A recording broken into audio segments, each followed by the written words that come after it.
চারিদিকের এখন শুকনোর আবহাওয়া তো, চারিদিকের এখন পুরো শুকনো রয়েছে, কোনো জায়গায় পানি নেই। তা আমার এই অ্যালোভেরা গাছ আর এই গোলমরিচ গাছ লাগাইছি, তার জন্যই পানি দিয়েছি বিকেলে। তার এখানে ঠান্ডায় ব্যাঙ চলে এসেছে, দুটো ছোট ছোট সোনা ব্যাঙ আর এই একটা বড় ব্যাঙ। তিনটে ব্যাঙ ঠান্ডা জায়গায় খুব সুন্দর করে বসে রয়েছে।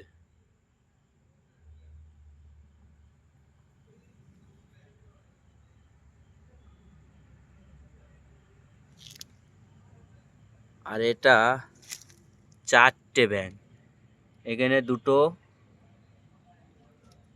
আর এই ভাগে দুটো, চারটে ব্যাঙ বসে রয়েছে অ্যালোভেরা গাছের ঠান্ডা জায়গায়। ব্যাঙেরা বসে খুব ভালো লাগছে এদের বসে। পুরো মাটির কালার, একদম ধরা যাচ্ছে না, পুরো মাটির কালার।